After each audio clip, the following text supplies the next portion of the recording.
Welcome to the greatest podcast in sports betting entertainment. My name is Tanner Kern, certified G bonafide stud, and you can't teach that. In this right here, this is G Money Grant Mitchell. Week 0 is finally here. It's a little bit of a tease, but we got some good games to a good game, and you can't teach that. Bada boom, man, the people in the room. G Money Grant Mitchell, how you doing?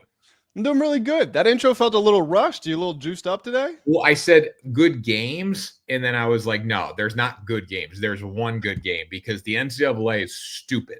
They are stupid, Grant. First off, we got a situation where the players are making all this money and it's not monitored, and teams are getting bajillion dollar rosters. Like, didn't Kansas just got a $300 million donation, right? That was Kansas? Yeah, $300 million donation, and they just opened a new $450 million stadium facility combo.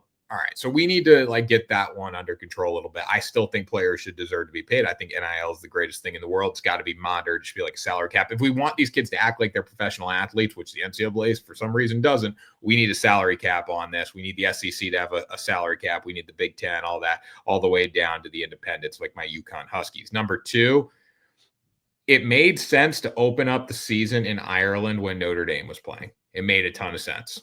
It makes all the sense in the world, honestly. Like Notre Dame, Irish roots, Roman Catholic, Irish Catholic, whatever you want. It makes sense.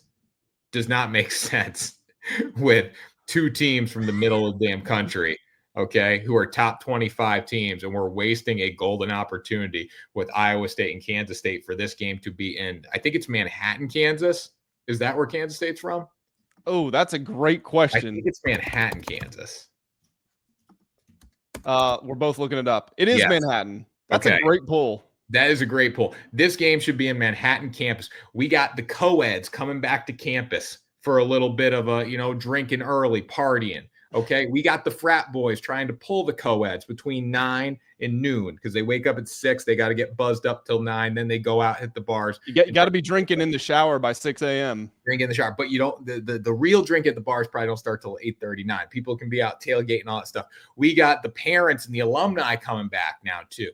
And just picture this. We got beautiful college football aerial shot of the campus. Everyone drinking, partying, have a good time, waiting to get into the crowd, waiting to get into the stadium, okay, to cheer on Kansas State because they've gotten dog walked by Iowa State the past 2 times. They got a chance for revenge at home, and we're cheating ourselves by bringing this game to Dublin, Ireland, where they don't even play the sport of football. It is disrespectful and disgraceful to college football fans in America. Here's a genuine question. Like, seriously, think about it. Give me a real answer. How many current students at Iowa State and Kansas State combined do you think will be at this game? I'm sure they have the, travel packages like, hey, come cheer your team on in Ireland thing, come see the world, like spend a weekend here and go to the game, blah, blah, blah. So I don't know, a few thousand. Like, do they even fill the place? I don't know. I remember last year I had such a bad memory of this game because I thought Florida State was legit and they got dog walked by Georgia Tech. It was Georgia Tech, right? Yes, it was Georgia Tech. Yeah, they got dog walked in that game. They were a 10-point favorite. So I don't know. What do you think? 2,000, 3,000, 4,000? I was going to go less than that. I was going to go a couple hundred. I think more than a couple hundred because I think it's a lot of alumni, but also. Well, I asked about current students. Yeah. No, I was saying I think it's more alumni than anything else. Oh, okay, yeah. Fills the stands. Is there any? I know there's for damn sure no Irish roots for Iowa State. No roots. No, and I mean they're playing at a rugby stadium. The capacity, it's Aviva Stadium. The capacity is 51,700 people. So, I mean, obviously that's small compared to a SEC school. Kansas State's football stadium has a 50,000 seat capacity, so it's the same size stadium as K-State, I guess. It's gonna be all Irish people who've never seen football before who are going out to the game. Well, yeah, they see it once a year when the Americans come to town, but it screws K-State in the end of the day. That's the crazy thing because this is a game that they need at home and they deserve at home, especially after losing last year on the road to Iowa State. They deserve this game at home. So they have 1, 2, 3, 4, 5, 6. So they do have 6 home games on top of this. So this is technically the 7th home game because they're the home team. But crazy stuff here. I want this game in Manhattan, Kansas. I don't want it in Ireland. Am I still going to watch it? Yes, because it's the greatest game on the slate but still, it's a disservice to college football fans. I also don't get why college is doing this. It makes sense for the NBA to globalize, for the NFL to globalize. What you're not going to have a college in Ireland that's part of the NCAA. Well, they probably signed some like kickoff agreement and they thought Notre Dame would want to do it every year. And then eventually Notre Dame was probably like, no, we're not going overseas to play a top 25 team in week 1. Week 0, really. Week 0, yeah. They don't even call it week 0 on the website anymore. It's just like the first part of week 1. Well, because it's not even week 0. I mean, week 0 technically is this weekend and then also next weekend, right? Yeah. Okay. So am I being a hater when I say week 0 is dumb? No, like, not at all. I'm dumb. Excited about it. Like, I want to make that clear. I am excited about these games, but I want to also make the point that this is dumb to do. I mean, 0, the literal definition of 0 is nothing. Week 0 there should not be games if it's week nothing. So this is technically, like, if you go on the ESPN college football website, look at the schedule. This is technically part of week 1. We got Iowa State, Kansas State on Saturday, and the rest of the 4 games that are being played. Then we play games on Thursday, which is actually not a good slate, but there's a lot more opportunities here for games. Like, we got Boise State, South Florida, Nebraska, Cincinnati, a lot of 1AA, 1A matchups here. But Duke's still, playing. Like, I would rather, Oklahoma State's playing. Yeah, Oklahoma State versus UT Martin. They didn't play football at UT Martin. I'd rather merge those games into this Saturday slate, not play on Thursday, and then go Friday, Saturday, and then Sunday next weekend.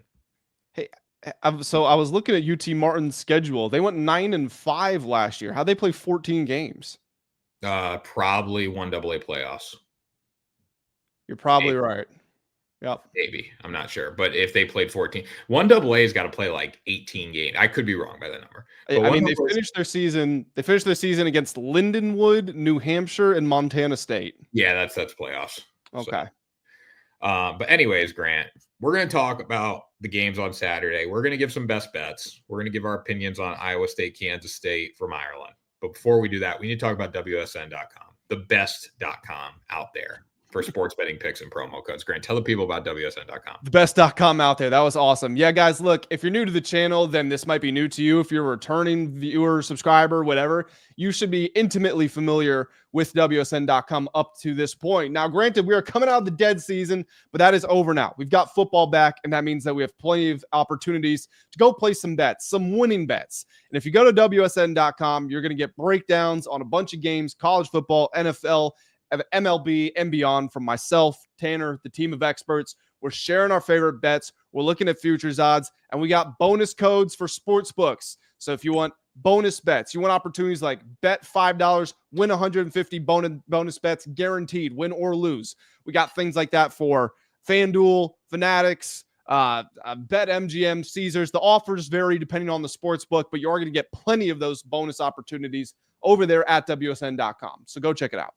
Yeah, definitely. Check out WSN.com. Subscribe to the Ride the Line podcast, guys. We're giving picks analysis all football season long here for the NFL and, of course, college football. Grant, week 0 is here. Should we just start with the big game? I mean, I don't have a ton of plays outside the big game. I'm looking at some things in the Stanford versus Hawaii game. I'm looking across the board, but the one that I know what I'm doing for sure, Iowa State versus Kansas State, that bet is already locked in on the FanDuel Sportsbook app. If you guys want to use FanDuel, go check it out on WSN.com. We get you promo codes over there with bonus bets. So make sure you take a look at that. Yeah, let's definitely talk about that game because that is the headliner. But also just one more quick piece of news that I did want to throw in there because we were talking about some of the cool stuff that's going on in the college football landscape. Did you see Middle Tennessee State's solution to increasing their NIL fund? No. They cut all of their uniforms, I believe, except for one. It might be 2. It might be standard home, standard road, but any alternates, anything like that, they got rid of them. Cut down on their spend on helmets, and they were able to save $688,000, which they added to their NIL fund. And I thought that was cool. That's a really good idea. That's actually a great idea because honestly, you play the video game and a lot of these like MAC schools and these Sun Belt schools, they got more jersey combinations than the Oregon Ducks, which is kind of crazy to think about that. These small schools can't afford new uniforms every week like the MAC. And honestly, playing on a Tuesday night, it doesn't matter. So like I'm thinking of Kent State. Kent State's got 50 different uniforms in college football 26 because I was trying to build a dynasty with them, but they cannot be dynasty. They're that bad. But I'm playing with all these uniforms. I'm like, this is awesome. Then I go play with a team like Penn State and I can make the decision between white and black socks. That's it. It's ridiculous. Yeah. And I mean, for a smaller school, it makes sense. For LSU, for Georgia, they don't have to worry about that, obviously. But if you're a team in need and you can just conjure $700,000 out of air, why not do that? Well, also in the college football landscape, Coach O thinking about returning. See that on Part of My Take? No, I did not. Yeah, he wants to come back. He's got the itch to come back. I wonder if he would come back as a head coach or an assistant coach or a coordinator. I wonder what his deal would be. Probably anywhere he could, as long as it was a reputable job. Yeah, I think he'd probably be a position coach at a reputable job than a head coach at a lower level. I would love to see Coach O in like the MAC. That would be outstanding. That would be pretty cool. I don't think he's going to do it, but it would be cool. Is he good enough to get a head coaching job in the SEC or the ACC or the Big 10 or the Big 12? I think SEC right out the gate, probably not. I think like an ACC school, maybe even a Big 12 school, I think it's possible. His issue is the fact that he was swooning ladies at practice. And then you look at the team that he had, it's one of the best ever, but it also had like Joe Burrow, Jamar Chase, Justin Jefferson, Derek Stingley. Yeah, like that team was just filthy. So like you could make the case that he didn't really do a lot. But Coach O is still the Bengals should bring him in to be like the vibes guy. The vibe guy. Vibes guy. They need all the vibes they can get. So anyways, Grant, any other news in college football before we get into the picks here? No, let's talk about it. Kansas State, Iowa State. Arch Manning. We can talk about Arch Manning. Oh, okay. Well, never mind. Yeah, we got to talk about Arch. Go ahead. Let's just get it out of the way. Arch Manning, he was like, my grandpa may or may not have dementia. And he's basically saying that when Arch's grandpa said, like, he's going to be at Texas next year, Arch came out. It's like, I don't know where he got that one from because I may be, if I win a national title, I win the Heisman, I'm not staying at Texas. I'm going to play in the NFL, basically. So Arch's grandpa is not just anybody. It's Archie Manning, who played 13 years with the New Orleans Saints. Let's not. Well, I wonder if Archie almost just assumed he was going to have control of this draft process because with Peyton could have come out a year earlier than he did. He decided to go back an extra year at Tennessee. With Eli was drafted first by the Chargers. Everybody forget that. But then Archie basically said, we are not playing there. You are going to trade him. So he gets traded to the Giants. So like the whole Archie's kind of just directed the family with their NFL future. So I wonder if he just assumed he was going to control whatever Arch did. And Arch was like, whoa, this is news to me. Well, I think it's a situation where, like in The Lion King, like the new king takes over. That is Peyton and Eli. So like Peyton and Eli are making the decisions on Arch Manning. It's not, and obviously Cooper Manning too. His father is being factored in. He can sit in the corner for the decision process. But like Archie is not involved. Archie is just like a figurehead here. But it's Peyton and Eli, and I'm going to say Cooper, who are making the decision on Arch's career. So this ain't like it was back in the late 1990s. Do you know what Archie Manning's NFL record is? No. It's the all-time worst for a quarterback with at least 100 starts in their career. He won 26% of his games. He was 35, 101, and 3. Is he in the Saints Ring of Honor? That's a good question. I don't know. I know he's looked at as like a legend down there, but all he did was lose. But like they only have really been good. Correct me if I'm wrong here. Is the Drew Brees era the only time the Saints have been good at football? It's their only Super Bowl, I believe. So, yeah. I mean, there you go. Yeah, that's their only Super Bowl. 2010, 31-17 over, ironically, Peyton and the Colts. Yeah, so the Drew Brees era is the only time they've been good. But Arch, maybe, Archie, he played a long time there, so people probably like him. But the bottom line is, the situation, if the situation's not perfect, like Arch is going to stay in college. But if Arch is the first pick in the draft and wins the national title, there's no reason for him to stay. So we'll see what happens. But anyways, week 0, Grant. Yeah, week 0. Kansas State, Iowa State. Kansas State favored by 3.5 points. This was a 3-point line. It's up to 3.5. Only minus 102 odds on the Kansas State part of it. You got Iowa State for minus 120 plus 3.5. So it is kind of teetering right on there. Might go back down to a 3-point line. I think this is going to be a very close game. I don't know where you stand on things. I always enter week 1 or week 0, I guess in this case, of NFL, MLB, NBA, any sport. I don't like to set my expectations too high because teams are more likely to start the year much closer together than they are far apart. As the year goes on, a good team's going to get confidence. A bad team's going to start to be down on itself. Injuries are going to happen. You're going to see further separation between the teams. I think they start the year closer together.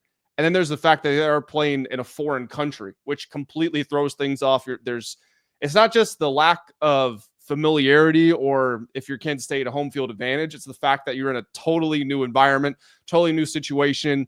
They're going to go over there early, so I don't know if jet lag is going to be a thing, but it's still going to feel like you're playing at a different time of day. You're going to have different food in your body. Just things are so different, and it's going to completely throw off our expectations. So I do think this is going to be a very close game. I think Kansas State is the rightful favorite. They would also be my favorite.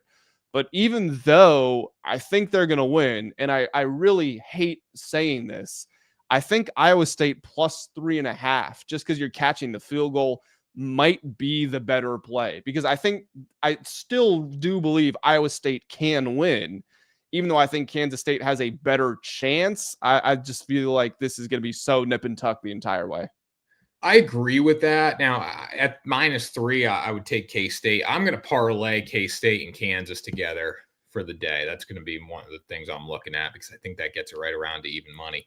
But when you look at Kansas State coming into this game, I think the biggest thing going in their favor is the fact that they have lost their past 2 games to Iowa State. They lost late last year to Iowa State. Now they get them in week 1. Unfortunately, it's in Ireland, as we talked about. But Avery Johnson is a tremendous quarterback. He's got 2 years in the system already.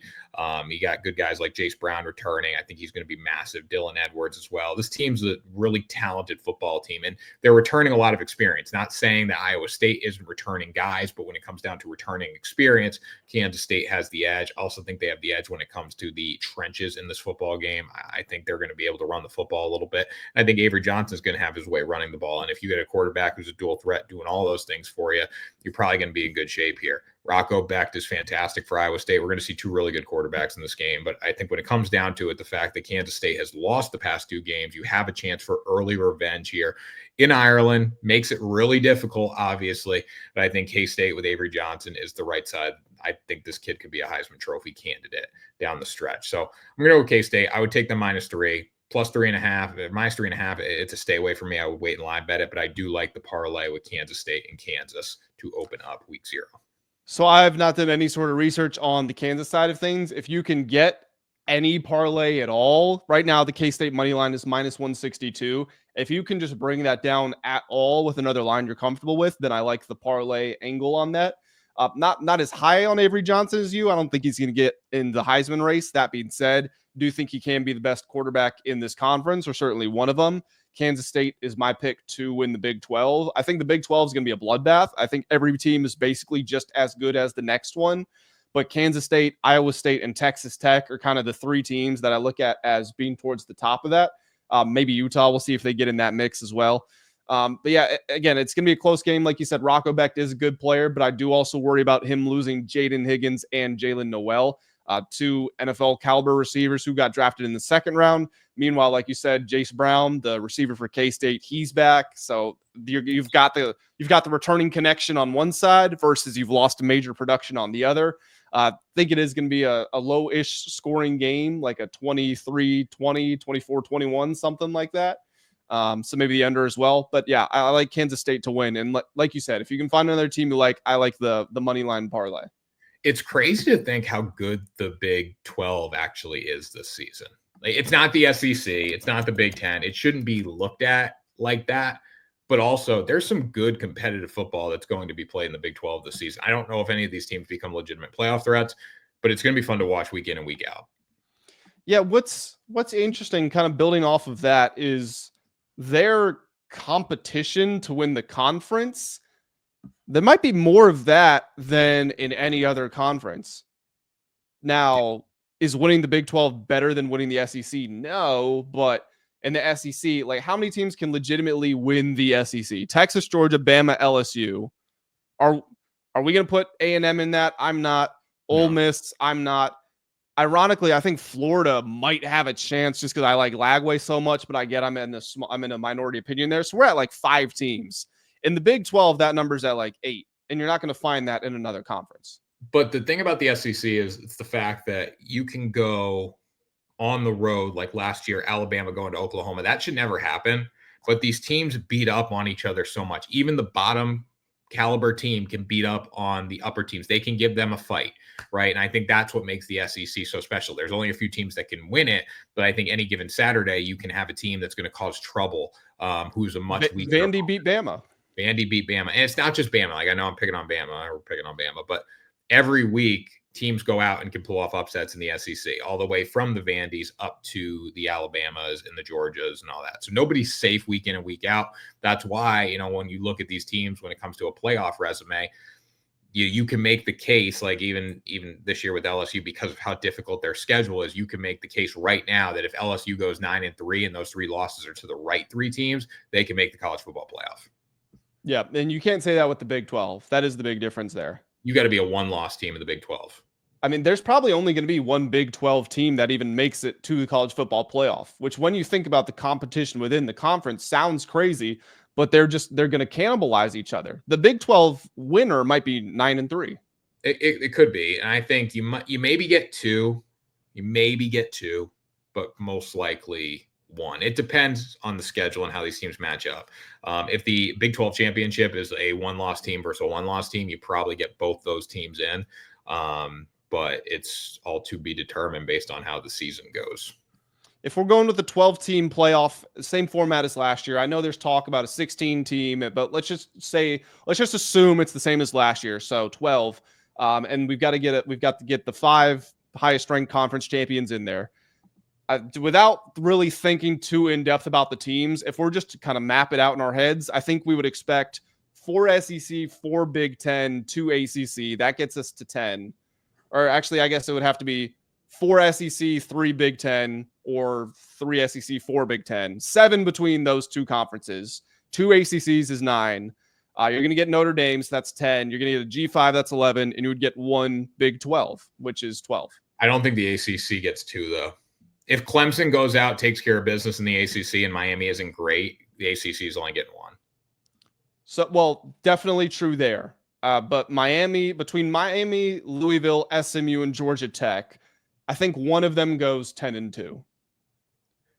10-2 as an ACC championship game loser, I don't think gets you in over because realistically, looking at the SEC, 9-3 is still pushing it in the SEC. Like it is. You got to go 10-2. A 10-2 SEC is getting in all day long over 10-2 in the ACC. So I think 10-2 is probably 10-2 is the benchmark. If you're in the SEC or the Big 10, you're safe. If you're 10-2 in the ACC, you're not safe. 11-1, the ACC is safe. The ACC and SEC have some interesting non-conference games. I think it's actually Clemson. Yeah, Clemson's involved in both of them. They've got LSU and South Carolina on the schedule. So this is a lot of assumptions, but let's just say hypothetically, Clemson beats LSU in the first game of the season. They beat South Carolina in the last game of the season, but then they lose to Louisville or they lose to SMU. That it doesn't all common opponents is not a great indicator. However, if you get to the end of the year and SMU's 10-2, LSU's 9-3, SMU beat Clemson, LSU lost to Clemson, like you could make the argument for the ACC team. Well, yeah, I mean, just I don't think South Carolina by that point is going to be a legitimate threat. I know they're in the SEC. I know they have Lenora Sellers. They're not expected to make the college football playoff though. So like that's a game Clemson should win. I wouldn't necessarily look at that one as a proving ground for them. I think if they beat LSU week 1, that's going to be pretty noteworthy and good for the resume. If they lose to LSU week 1, that's also a pretty big hit to the resume too, because Brian Kelly teams are terrible in week 1. Like they are atrocious. So that's one that Clemson has to take advantage of early. So if Clemson loses that game and they lose 1 in conference and then they were to get beat by South Carolina, and I know those 2 of those games don't impact their ACC resume, if they go to the ACC championship game and lose, they're probably not getting in at 9-3. Oh, probably not. No, but they did get in at 9-3 last year simply because they won the ACC. Yeah, they won the ACC championship. And if they would have what lost that game, SMU gets in and probably Alabama. Most likely, yeah. Most likely Or South Carolina, but one of Bama, South Carolina, yeah. But Alabama got ranked higher, so it would have been Alabama. Yeah. But yeah. Yeah, Clemson's losses last year, they got absolutely dog walked by Georgia week 1.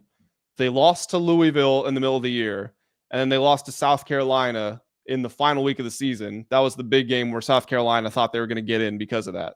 Yeah, well, Clemson needed to, like, the way that first half went against SMU where they were just dog walking them, that's what needed to happen throughout the game because SMU caught steam late and found a way to rally back. But if Clemson would have beat them by 35 points, Alabama probably gets in there rather than the last second field goal.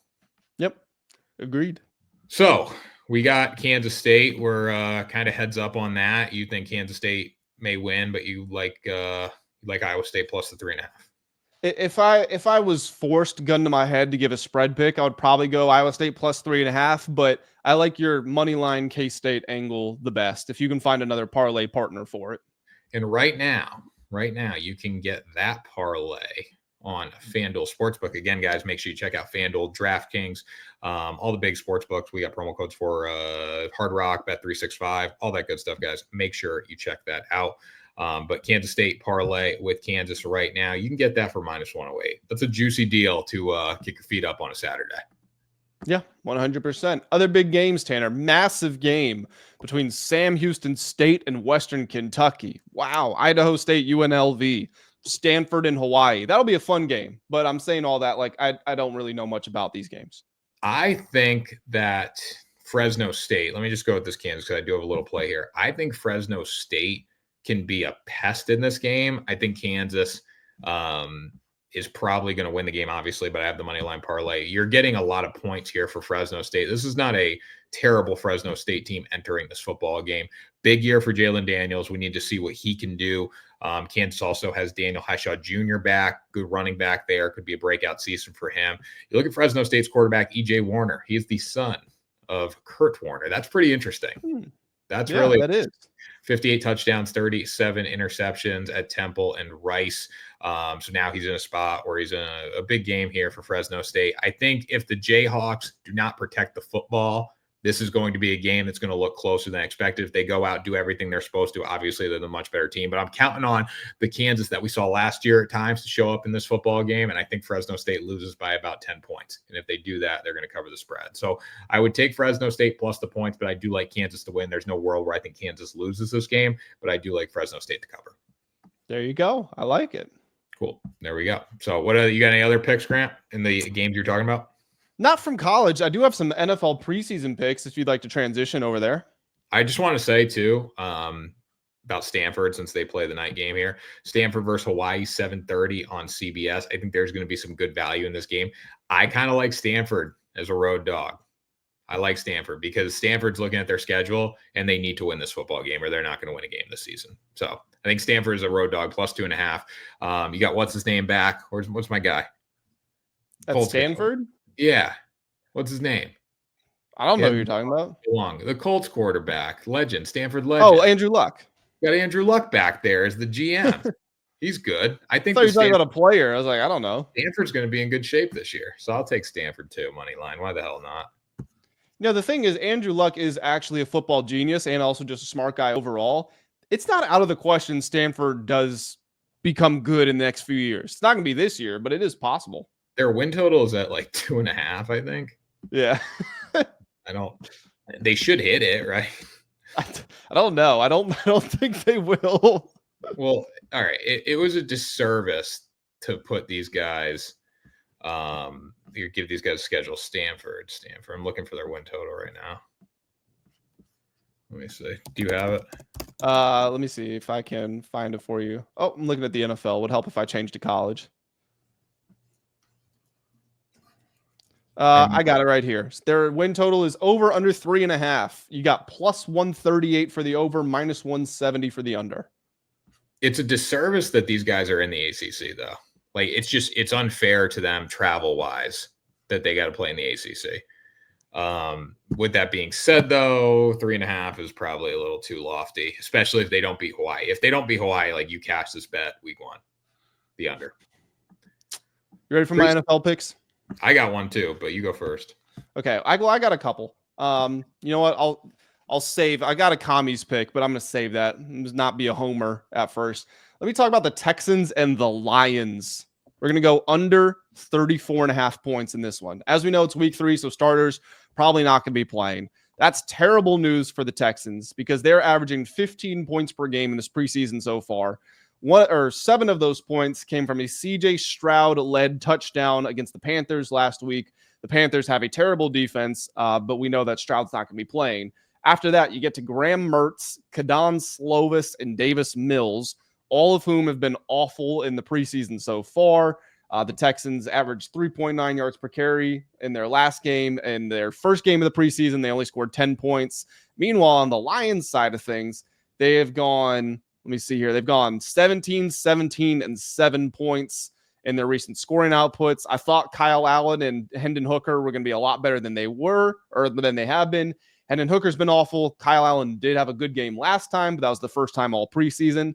And the Texans are a very strong defensive team. So under 34.5 or 35.5, whatever I said. I don't really like playing totals in the preseason, especially when we know how big the totals have been this season. Like the preseason overs have been smacking. So I give you some credit here. I got no play, but I trust your opinion, Grant. You know that. Thank you. You also need to apologize to Quinn Ewers too. No, you need to apologize to Quinn Ewers. Absolutely do not. He bounced back with a vengeance in week 2 of the preseason. He did bounce back. He is that guy. Who would you rather have as your backup, Zach Wilson or Quinn Ewers? Quinn Ewers. Is there a firearm in this equation that I can choose? No, Quinn Ewers by far. Not even a question. The throw that Zach Wilson missed against the Bears in week 1, that was embarrassing. I'd rather have Quinn Ewers. He's young. He's a perfect Zach Wilson's young. Zach Wilson's still how old? He's 26. Quinn, what's Quinn? Like 21? 22. 22? 4 years difference. I think Quinn can become better than Zach Wilson in 4 years. I mean, I'll take Quinn, but that's largely just because I've seen how bad Zach Wilson is. Quinn Ewers could be that bad too. I just haven't seen it, but I'll take Quinn. All right. This is the pick of the preseason, Grant. Pick of the preseason. You ready for this? Let's go. This is going to blow your freaking mind. I will be in the building too, so I'm looking forward to this one. Buccaneers +3. There are places right now where you can get +3.5 against the Buffalo Bills this weekend. Week 3 of the preseason. Absolutely nobody is going to play in this game, but we've talked about it on the show, Grant. The biggest strength of the Buccaneers is their depth. They got a lot of it all over the field, offensively, defensively. Week 1, everyone doubts him. No starters play in week 1. Kyle Trask probably played more in week 1 than he's going to play in week 3. But everybody doubts him. 3-point dog at home just because Cam Ward's playing for the Tennessee Titans. Well, you know what? The Tennessee Titans still suck. So the Buccaneers go out and win 29-7. Then they win week 2 against the Buccaneers on the road. Now they're returning home against the Bills team that just got beat 38-0 by the Chicago Bears. And while Caleb Williams and the Bears starting offense was a big reason that smackdown took place for a little bit, the backups still put up a lot of points on the Bills backups. I think if you're talking about the Bills bouncing back and like the backups and all those guys trying to make a roster and having to play much better, I think that's going to happen. But the fact that the Bucs are getting 3 points at home here, knowing this is going to be a game where I think we see a lot of running the football. Sean Tucker, guy like that's going to get some carries here. This is a spot where I think the Buccaneers' depth is going to show up, and I like the 3 points a lot. So I would be staying away from this game, to be totally honest here. I wrote I actually gave picks for every game of the preseason this week and throughout the entire preseason, which is over at WSN.com. Winning weeks each of the first 2 weeks. So if you want my week 3 picks, go on over there. When I wrote those picks, the line was at Bills +1. And I said to take the Bills +1. It's now Bills -3. So my opinion has definitely shifted on that. The reason I said the Bills +1 is, like you said, they lost 38-0. And I know that it's not the same as the regular season, but I do think they're going to come out at least a little more focused. Coaches might install a little bit more of a game plan. And then with the Bucs side of things with their depth, that is absolutely strength. But in week 3, where everybody's resting, we saw what happened to Jalen McMillan. That means Emeka Egbuka is definitely not going to be playing. Is Trey Palmer or Tez Johnson going to be playing a ton? I don't know. Is Sean Tucker going to be playing a ton? I don't know, because Rachaad White is banged up, so maybe Sean Tucker is your RB2 in week 1.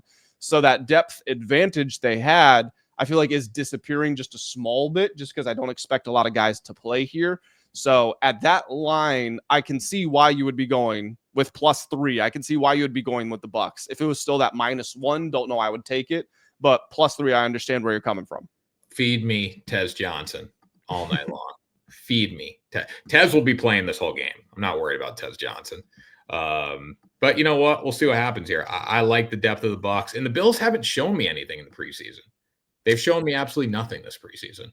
No, that's fair, but they do have Mitchell Trubisky, who is better than Connor Bazelak and Kyle Trask. Trubisky's not going to play one bit in this football game. You don't think so? No, I think Mike White, Trubisky. I think it'll be Shane Buechele. Shane Buechele. Bukele, the 27-year-old fourth season guy from SMU, trying to make a roster. I mean, you know who your backup is at this point between Mitchell Trubisky and Mike White. All three of those guys are going to make the roster. It wouldn't surprise me if Shane gets a start in this one. Maybe. That's also the thing about week 3.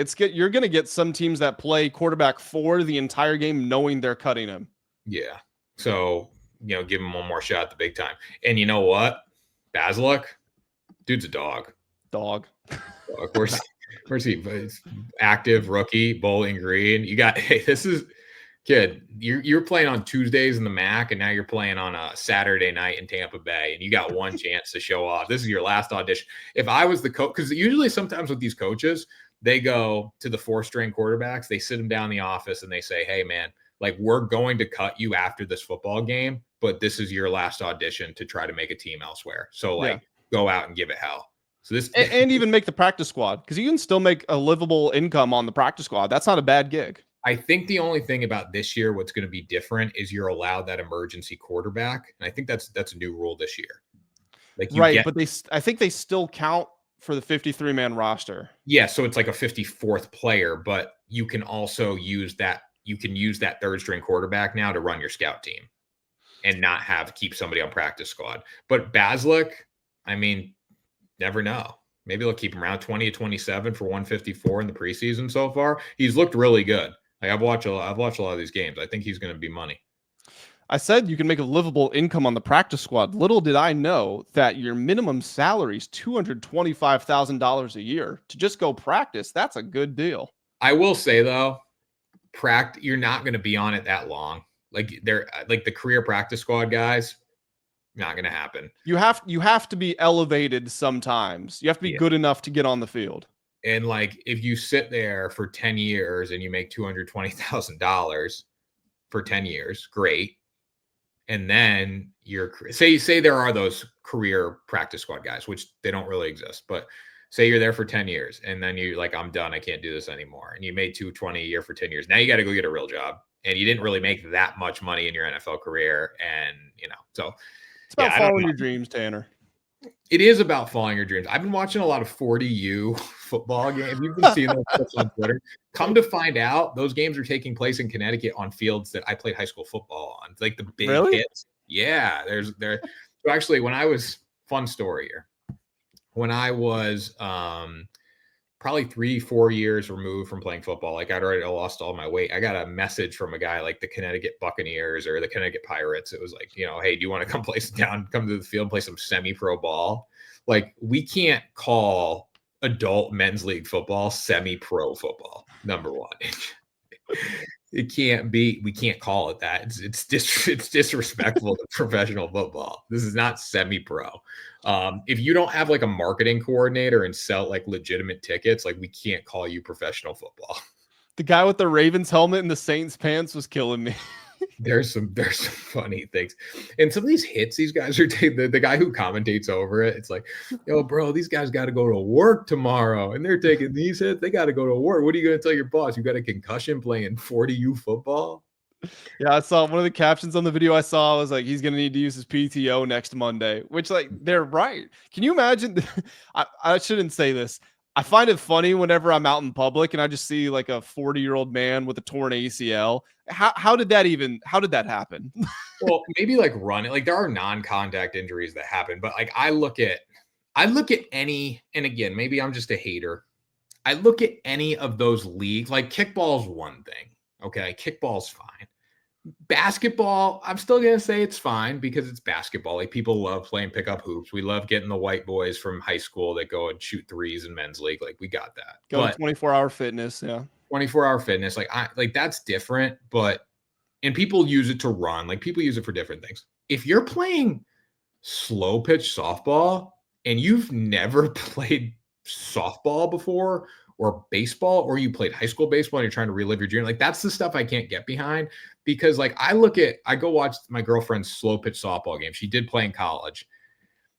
And I go watch these girls and boys who like never picked up a softball bat. And one day they woke up, or a baseball bat. And one day they woke up and say, hey, I want to go play slow pitch softball. And I want to watch Alex Rodriguez from high school, who didn't make it to college, but was close to a Division III offer, sit up there and take hacks while I stand at third base and get my face knocked in by a softball. I can't get behind that one.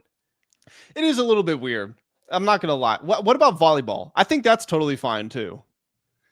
That's more like baseball and 40U football. It's like it's a committed sport. A kickball, a volleyball session, that's like going around, getting the friends, have some fun together.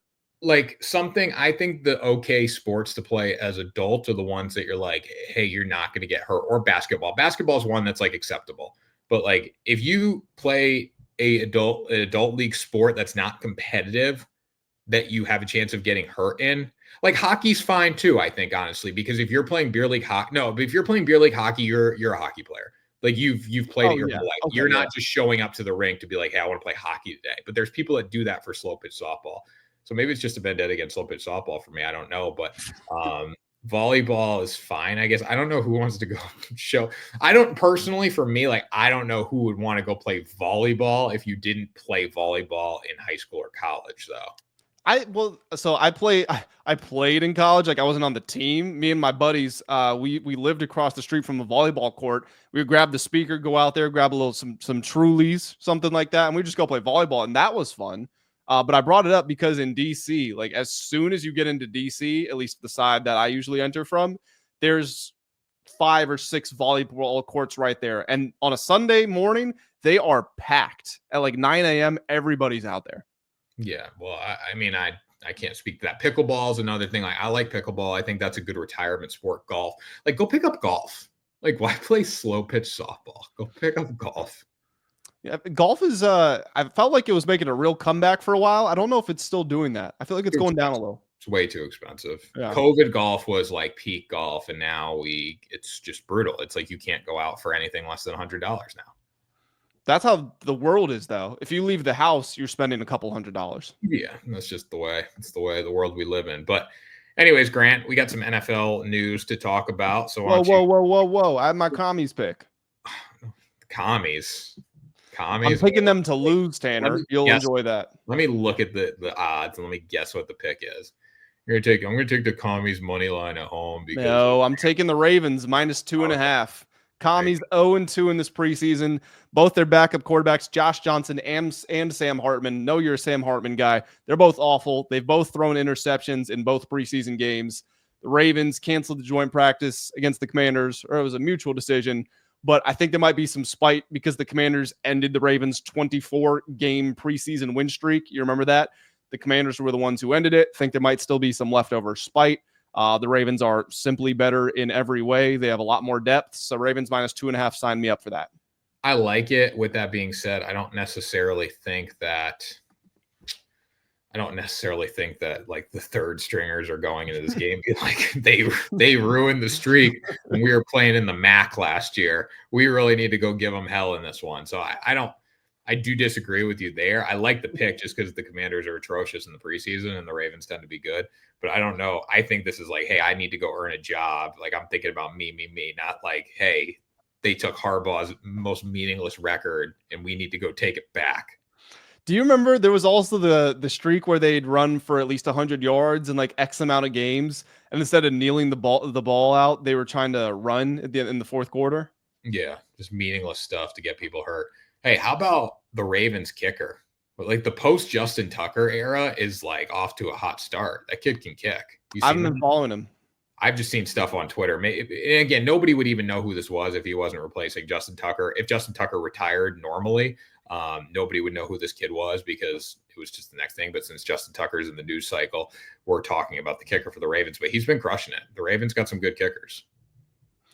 I'm trying to get his stats for the preseason. Did we get Justin Tucker? Did he get charged with anything yet? I don't know. I do not know. Justin Tucker. He was 5 of 6 in their last. So they were. I can't believe he attempted 6 field goals in their last game. The one he missed. The first game, he was 1 of 2. That's not crushing it.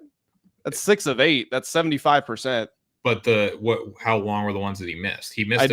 I don't know. To be fair, it doesn't say. He missed. He made it from 52 and from 53. Kid's young, Grant. He's replacing a legend in Baltimore, Justin Rubentuck.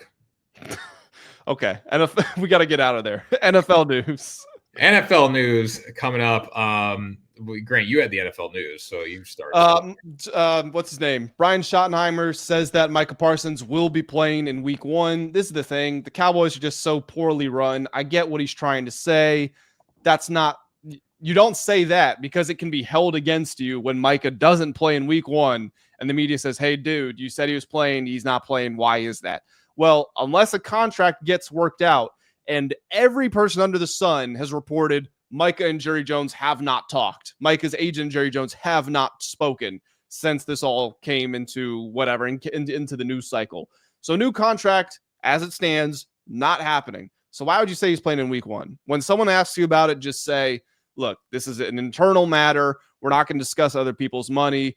Jerry and Steven handle the financials. I don't. When I have an update, I will come to you guys. Why not just do that? Because Jerry does what he wants to do.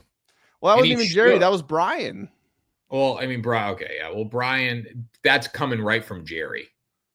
True. We know it's coming from Jerry. Brian is the mouth of Jerry. So I'm going to say Jerry knows what he wants to do. Brian knows what he wants to do. And honestly, Mike is going to play.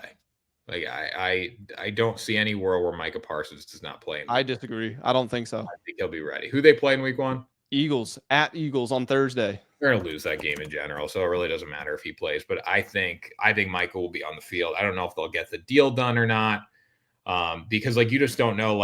You don't know what is going on. Even though what said, I think the intention is they think he'll come around and play. I think he'll play. I think he needs to. MICAH doesn't necessarily need to play, but for the sake of MICAH getting the big deal long term, whether it's in Dallas or whether it's outside of Dallas, he needs to play. I saw that the Packers, I don't know how true this is, but I did see the rumors. The Packers offered 2 firsts, a second, and a defensive player, allegedly Lucas Van Ness, for MICAH Parsons. That is a large haul, and that's good enough for the Cowboys to actually accept. I would take that in a minute. I mean, MICAH Parsons is a god, but there's so many elite pass rushers coming out of college every single season. I'm not saying they're all going to be MICAH Parsons level, but in the end of the day, you have opportunities to pick up pass rushers. And if you don't want to pay these guys and you're not going to be good for the next few seasons in MICAH Parsons' prime years, I would probably dump him and go get that deal. The second and final piece of news we had here, Andy Reid was shot at, apparently back in May 2024. A bullet penetrated the glass in the practice facility office of Andy Reid when he was working alone. This is from the Kansas City Star, who reported it on Wednesday night, this Wednesday, not May 24 when it happened. According to the report, the shot was fired from outside the Chiefs facility in Kansas City, went through the glass of Reid's office, and lodged into a wall about 15 feet from where he was sitting shortly after midnight local time. 3 gunshots struck the 3-story facility that night, one hitting the 3rd floor, another hitting an anti-air conditioning unit. No people were injured. So I don't know if this was a targeted attack on Andy Reid. It doesn't sound like it was. It seems like it was more a targeted attack on the building. Nobody was arrested, so it was to send a message to the building, it feels like. No, I can't see somebody trying to assassinate Andy Reid. No, I can't. And honestly, if you try to assassinate Andy Reid and you fail at it, you probably are going to do it again in a better way. There's no world where he's in the building at midnight. I think if you're trying to kill somebody on the Chiefs, it's probably Patrick Mahomes. Let's be real. If you're trying to kill somebody, you're going to wait. If you're truly trying to kill somebody, you're not going to fire 3 random shots from the street at a building and you're going to hit 3 different floors. You're going to wait for him to come out to his car after practice. This honestly seems like it seems like they were shooting at somebody else. Now, I'm sure had a shooting happened that night and someone been injured, they would have already connected the dots on it. So I don't know. That's the only reason I have to believe that it wasn't at someone else, because there was no other victim that night. Because if a guy got shot a block away and this happened, they would know, okay, it was related to this. But yeah, it just doesn't make sense. Why would you shoot into the chief's office? It could have been gang initiation. It could have been, there's a lot of things it could have been. Just go shoot the chief's facility. Yeah, like show what your worth is to the gang. Like that's true. Not that I have experience with that, but like you just don't know what these deals are. Like we had a situation when I was in Connecticut where there were gangs from Hartford, and like the initiation for them was you got to go down to a neighborhood in like the shoreline area of Connecticut and go steal a car. So that makes more sense to me than shooting at the chief's facility. I'm just saying you don't know that makes more sense why. Go ahead. Yeah, you just don't know why they're doing what they're doing now. You know, like you don't know what the reason is. I don't think it was a hit on Andy Reid, especially if they shot at like 3 different levels of the building. Yeah, I have no idea. But Andy Reid does now have bulletproof glass in his office, which is appropriate, but it is also funny. Also, why can you shoot at the building from the street? Like, I know some facilities are like that, but why is like the important buildings facing the street? They should be facing the practice field, in my opinion. It's a good thought. You know what was funny? When I was over in England back in, when was that? I think it was April. And I went to some different soccer stadiums. You know, I'm a soccer guy. I even went to a couple stadiums of teams that I didn't get to see play. I just went to go see. One of those was Tottenham, which is in London, and it's one of the biggest venues and most extravagant sports venues in the world, just because it's so new and so modern.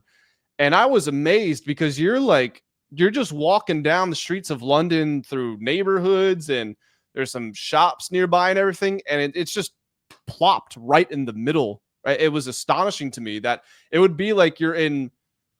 There was no if you're in Boston, I've never been to a stadium there, but like I've been to the stadium, like the Eagle Stadium in Philly, Lincoln Financial, and whatever stadiums are in cities, they almost feel like they're off to the side a little bit. They're surrounded by some trees, and they've got big parking lots and there's a metro station. There was none of that. It was just like it was a grocery store right there. Yeah, it depends. I mean, like Fenway Park's like that a little bit. I haven't seen a football stadium like that, but I know there's a few out there, obviously. But yeah, a lot of these city teams don't actually play in the city. They're removed a little bit from the city. Yeah. It reminded me of when I was at Georgia and their stadium. I thought it was so cool. Their stadium's literally in the middle of campus, and it's a bowl, so you go down.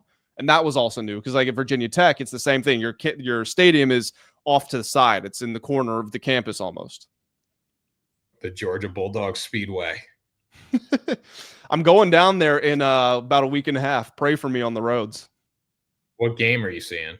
Oh, I'm not going. I'm going. My girl's sister is getting married, so. Are you going to go to a game this year? I would hope to. We'd talked about going to see the Ole Miss game, which would be a lot of fun. Yeah.